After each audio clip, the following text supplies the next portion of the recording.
So guys, what's going on?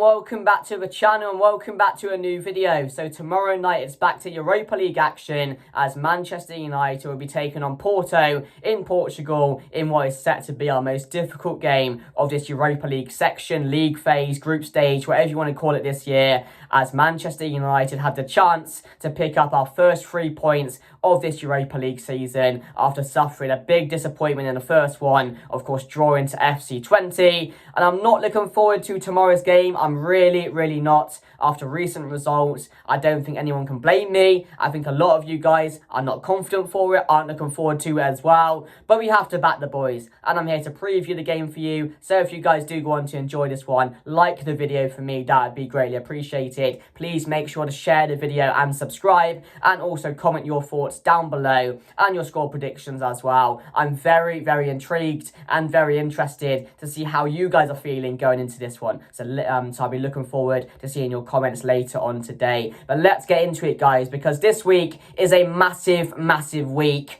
and could decide Ten Hag's future as Manchester United manager after suffering that draw to 20 and that humiliating and embarrassing loss to Spurs. Erik Ten Hag has the chance once again to save his job this week. And it doesn't get any easier as well. It's not like we're facing, we have an Everton coming up, or we've got like an FC Romanian club coming up in the Europa League tomorrow. We've got Porto away, and then we've got Aston Villa on the weekend as well.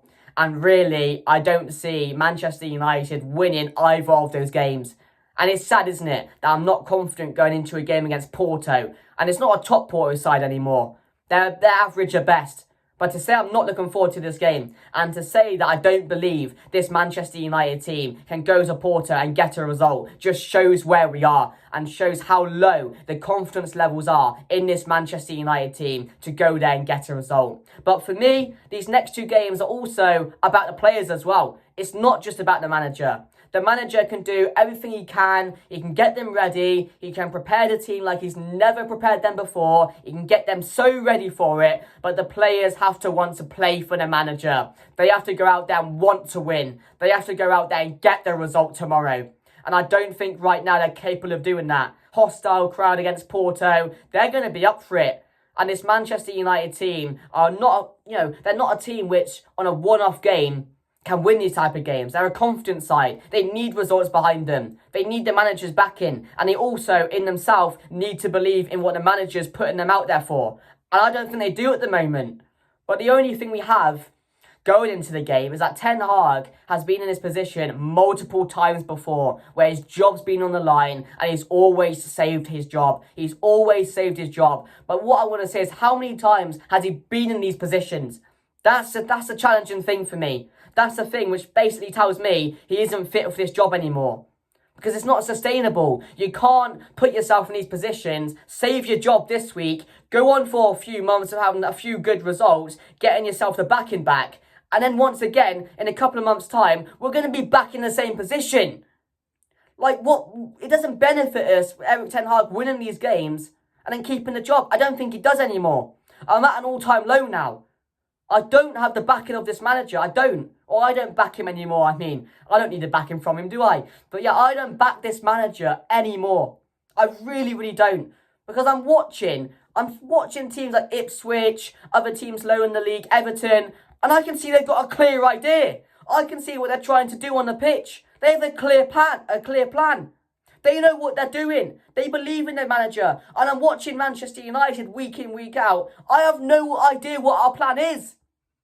I have no idea how we're going to win games. There's nothing to this Manchester United team. We're at an all-time low. We are at an all-time low right now. And it's always, it's not just on the manager as well. It's on the players. The players out there in a Tottenham game were a disgrace. They weren't interested in playing. And that tells me they've lost faith in the manager. Because these players down tools very quickly. When it's not going well, they don't want to play. So as much as it's on the manager, it's also on the players as well. But these players are not going to play for this manager anymore. And that's where the problem lies. They can say they're going to back him, they can say they're going to go out there and give it their all, but they're showing us they can't do that. But it's also down to how they're being put out on the pitch as well. So you have to look at it as a collective. And this is where the problem lies with Manchester United now. It's not sustainable having this half and half relationship with the manager and players. They have to be on board with what the manager wants them to do. And they're not.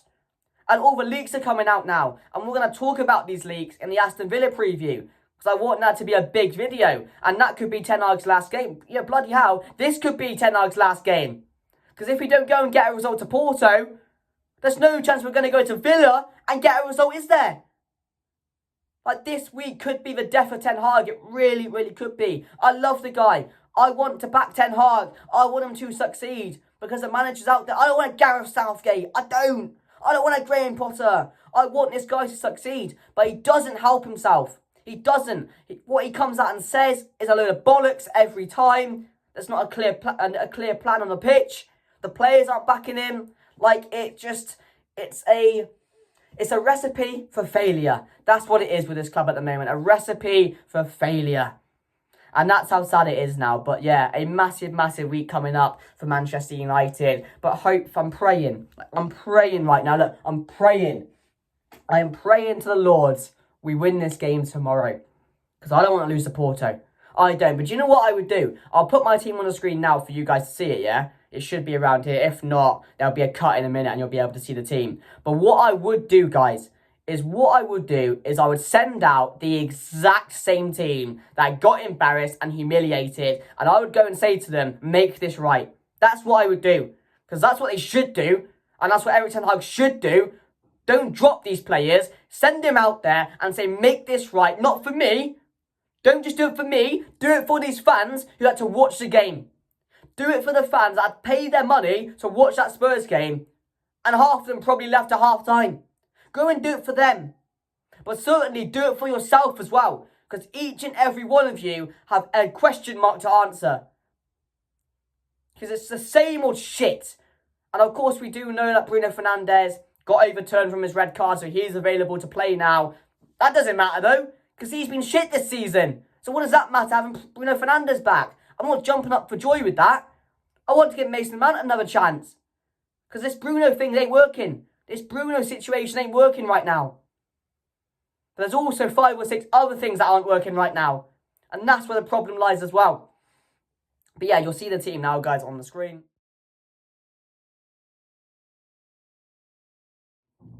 So guys, what's going on? Welcome back to the channel. So that's my team going into the game on Thursday. Let me know your thoughts down below. As you guys know, I'm keeping the team exactly the same. What we saw on Sunday against Spurs was embarrassing. So I think a strong message to send is to send those exact 11 players out there to make it right. But as I mentioned, the manager can set the team up perfectly, the best he can do it. But the players have to go out there and want to win. The players have to go out there and want to put in a performance, want to fight for the badge. And I just don't think right now they're capable of doing that. Because I think they've lost faith in the manager, they've lost trust in him. And I just don't see them playing for him anymore. So I think it's going to be very difficult to expect these players to go out there and do that. But hopefully they prove me wrong. Hopefully we go out there and win the game. Of course, Porto right now, they do sit in second, 3 points behind Sporting. So they're doing okay this season. They're getting good results. As we know, that Portugal league is mainly a 3-team league with Benfica, Sporting and Porto. So they're always going to be up there. But they've started the season well. I mean, they've got Fabio Vieira back from Arsenal. Again, not a bad player. Arsenal didn't really utilise him very well. I'll just get a few more of those players up for you guys. So the last game they won 4-0 and they still got Galeno, of course, a very, very good player for them, maybe their best player in the side. Defensively they're a bit weak, but they've got Fabio Vieira back in, they've got Pepe, Sousa, Galeno, and they've also got Omaridion, the player that was meant to go to Chelsea. Porto now have him. So again, he's a massive player, he's strong, he's physical, he's going to cause our defence problems. So we have players in there which are dangerous and we have to watch out for. As I mentioned, hostile atmosphere. It's going to be a really, really tough game. And I just don't think Manchester United can handle it. But my final thoughts on the game, for me, we have to win this game. It's Ten Hag's deciding week. He has to find a way to win these games. First Porto tomorrow, then Villa on Sunday. It's time to make a statement now. It's time to save his job again. But the only thing that is giving me a bit of confidence is when these situations come up, he always prevails. He always finds a way. But this is a much tougher challenge now, a much tougher week for what it normally is when he's in trouble. So yeah, it's going to be interesting. I'm going to go 1-1. I want to be wrong. I want to be proved wrong. I want to win this game. But I just don't see it happening. So I'm going to say 1-1 on the Knights. I'm going to say Højlund scores when he comes on off the bench. I think it'll be 0-0 up until then. I think it'll be a really cagey affair. There won't be too many chances in it.